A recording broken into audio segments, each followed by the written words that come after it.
भारत में बनेंगे लड़ाकू विमानों के इंजन। अमेरिका की जनरल इलेक्ट्रिक और भारत का हिंदुस्तान एरोनॉटिक लिमिटेड के बीच हो गया है समझौता। टीजस में भी जनरल इलेक्ट्रिक कंपनी के इंजन लगेंगे। ये इंजन का नाम है F414 इंजन बनाने का समझौता हो चुका है। तेजस में F404 इंजन का अभी तक प्रयोग होता है, तो ये प्रोग्राम MK2 में बहुत ही ज़्यादा अहम भूमिका निभाएगी। ठीक है, अब टेस्ला की जो फैक्ट्री भी भारत में निश्चित रूप से आने वाली है, लगेगी, लगना इसका तय है। इस पर एक अलग से वीडियो बना दिया, उससे देख लीजिएगा। स्टार लिंक भी भारत आएगा, जिससे दूर दराज के गांव में इंटरनेट की पहुंच को आसान बनाएगा।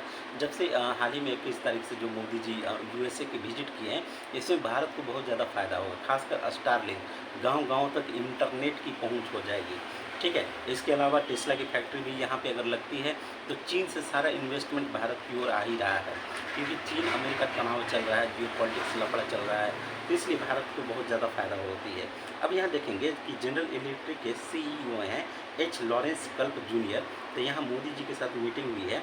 और साथ ही साथ अमेरिका जो है नासा के चांद पर जाने के लिए तैयार किए गए मिशन आर्टेमिस एकॉर्ड से भी भारत को जोड़ रहा है। ये बहुत ही बड़ी उपलब्धि मानी जाएगी। माइक्रोन टेक्नोलॉजी और Bharat national semiconductor mission $800 million का निवेश करेगी, जिससे भारत में ही सेमीकंडक्टर का निर्माण होगा, ठीक ना, निर्यात होगा, जिससे चीन को हम बहुत ज़्यादा टक्कर दे सकते हैं। मोदी ने बाइडन को मैसूर के चंदन से बना एक खास बॉक्स भी गिफ्ट किया है, जिसमें बहुत ही कीमती सामान है, गणेश जी की मूर्ति है और भी ढेर सारे भारतीय अच्छे चीज़ें हैं। नेशनल साइंस फाउंडेशन में फर्स्ट लेडी जिल बाइडन के साथ मोदी जी गए थे और तकनीकी दशक, मोदी जी ने कहा है कि तकनीकी दशक टेक एक बनाने की बात हुई है इंडिया और US के बीच। एक पाइपलाइन ऑफ टैलेंट है, क्योंकि अमेरिका में ढेर सारे इंस्टीट्यूशन हैं, अब भारत में यूथ हैं, तो दोनों मिला के पाइपलाइन ऑफ टैलेंट बनाएगा, जिसे टेक एड मतलब तकनीकी दशक बनाने की बात की है।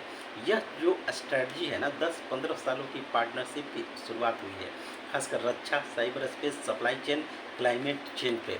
इसमें जो हमारे राष्ट्रीय सुरक्षा सलाहकार हैं अजीत डोभाल, उनकी बहुत बड़ी भूमिका उभर कर सामने आ रही है। लाइक कीजिए, शेयर कीजिए, सब्सक्राइब कीजिए। Thank you.